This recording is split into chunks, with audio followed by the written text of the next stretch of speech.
என்ன சக்கரை பொங்கல் தானே? லோகநாத ஐயா அனுப்பியது தானே? ஆமாங்க ஐயா. சரி, உள்ளே கொண்டு போய் வையுங்கள். உத்தரவுங்க ஐயா.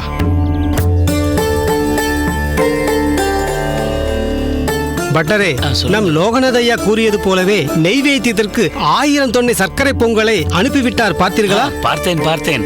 பெருமாளிடம் வேண்டுதல் இல்லையா? சொன்னால் சொன்னபடி செய்துதானே ஆக வேண்டும். இன்று எனக்கு உடம்பு சுகமில்லை அப்பா, நாளை உனக்கு செய்கிறேன் என்று அந்த வரதனிடம் சாக்கு போக்கு சொல்ல முடியுமா என்ன?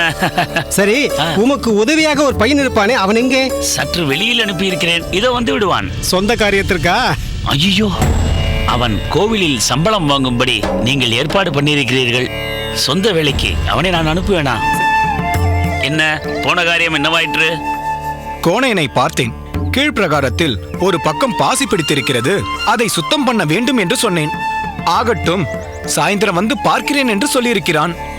சரி. அண்டாவில் சர்க்கரை பொங்கல் வந்து இறங்கிவிட்டது. தொன்னைகளும் தயாராக இருக்கிறது. அதை கொண்டு வந்த ஆட்களுடன் சேர்ந்து சீக்கிரம் 1000 தொன்னைகளிலும் பொங்கலை நிரப்பு. சரி. ஓ மணவாளா, உச்சி காலத்திற்குள் வேலையை முடிக்க வேண்டும். எங்கேயாவது வம்பெடுத்துக் கொண்டு பேசிக் கொண்டிருக்காதே. இல்லை, நேரத்திற்கு எல்லாம் தயாராகிவிடும், கவலை வேண்டாம். போ. சரி, நீங்கள் மற்ற வேலை இருந்தால் பாருங்கள்.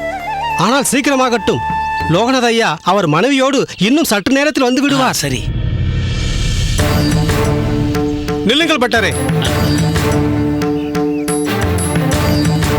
அங்கே பாரும், திருக்கட்சி வந்து கொண்டிருக்கிறார். வாரும்.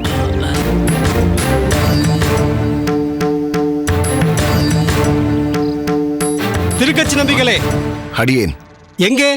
ஏதோ கொடுத்து வைத்த பொருளை எடுக்க செல்வது போல் பரபரப்பாக செல்கிறீரே? அப்படியெல்லாம் ஒன்றுமில்லை.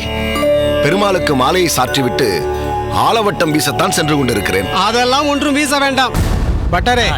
இந்த மாலை புஷ்பங்களை எல்லாம் இவரிடமிருந்து வாங்கி கொண்டு நீங்களே பெருமாளுக்கு சென்று சாற்றி விடுங்கள். என்ன திகைத்து போய்விட்டீர்? புஷ்ப கொடையை பட்டரிடம் கொடும். சுவாமிகளே, இது என்ன கொடுமை?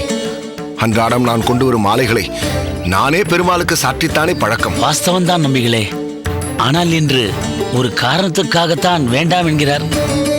நாளை நீங்கள் வழக்கம் போல் வரதனுக்கு உன் கையாலேயே மாலையை சாற்றலாம், ஆலவட்டமும் வீசலாம். பட்டரே, அதென்ன பூசி மெழுகுகிறீர்? உடைத்து சொல்ல வேண்டியதுதானே?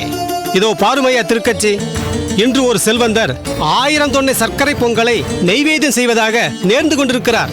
எல்லாம் சன்னிதானத்தில் தயாராக இருக்கிறது. அன்று உமக்கு சொன்னது போல் நெய்வேத்திய சமயத்தில் நீர் உள்ளே இருக்க வேண்டாம். புரிகிறதா? நம்பிகளே, இன்று நீங்கள் சாயங்காலம் வந்து வரதனை செய்வீங்களேன், அதனால் ஒன்றும் ஆகிவிடப் போவதில்லையே. ஐயா, வரதராஜனின் மீது ஆணையாக சொல்கிறேன், அன்று பிரசாதத்தை அவன் கேட்டுத்தான் நான் கொடுத்தேன். என் மீது தங்களுக்கு இருக்கும் ஐயத்தை அடியேன் எப்படி போக்கப் போகிறேனோ தெரியவில்லை.